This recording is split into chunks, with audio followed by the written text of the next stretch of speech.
కేవలం 7,999 up to 10 kgs వరకు బరువు తగ్గి అధిక బరువు నుంచి వచ్చే ప్రధాన సమస్యలను దూరం చేసుకోండి. యష్ టాక్సిక్ అనుకున్న డేట్ కి రాబోతుందా? పదే పదే కన్ఫర్మ్ చేయాల్సిన నీడ్ టీమ్ కి అసలు ఎందుకు వచ్చింది? సింపతీలు, కాంట్రవర్సీలు కన్నడ పాన్ ఇండియా హీరోల సినిమాలు చర్చించుకునేలా చేస్తున్నాయా? రాకీ బాయ్ తో రణ్వీర్ మాత్రమే కాదు, మరో హీరో కూడా తలపడబోతున్నాడా?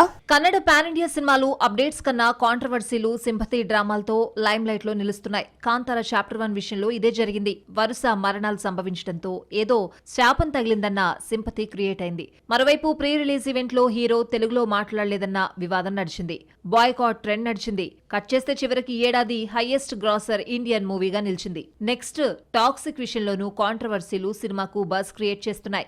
2023లో అనౌన్స్ అయిన టాక్సిక్ 2 ఏళ్ల నుండి షూట్ జరుపుకుంటూనే ఉంది. కానీ సరైన అప్డేట్స్ ఇవ్వడం లేదు టీం.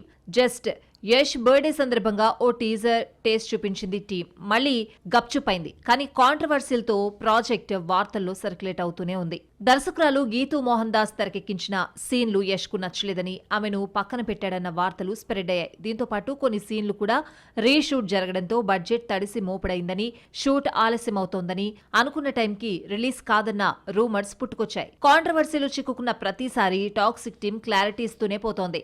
నెక్స్ట్ ఇయర్ మార్చి 19నే వస్తుందని పదే పదే చెబుతూ ఉంది. లేటెస్ట్ గా యష్ మరోసారి కన్ఫర్మ్ చేశాడు.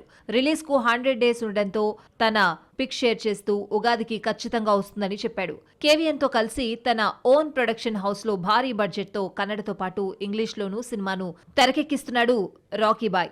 స్టార్ బ్యూటీస్ మూవీకి అదనపు ఆకర్షణ. మార్చ్ 19న ఉగాది, ఈద్ ఫెస్టివల్స్ లో కాంపిటీషన్ పీక్స్ కు చేరుతోంది. యష్ ఎప్పుడో ఈ డేట్స్ పై ఖర్చు వేస్తే రేస్ లోకి వచ్చారు ఇద్దరు హీరోలు. టాక్సిక్ తో పోటీ పడుతోంది రణ్వీర్ దురంధర్ 2. ఇది హిందీకే పరిమితం కాబట్టి టెన్షన్ పడాల్సిన పనిలేదు. కానీ Adivi Sesh pan India film dacoit తో కాంపిటీషన్ తప్పదు. అజయ్ దేవగన్ ధమాల్ 4 ఈద్ రేస్ లో ఉండగా తప్పుకోబోతోందని టాక్. ఇక ఈద్ సెంటిమెంట్ పెట్టుకుని బ్యాటిల్ ఆఫ్ గాల్వన్ తో సల్మాన్ వస్తే ఇంకా టఫ్ ఫైట్ తప్పదు. చూద్దాం యష్ కు పోటీగా ఇంకా ఎంతమంది హీరోలు వస్తారో, ఎన్ని మూవీస్ పోటీ పడతాయో.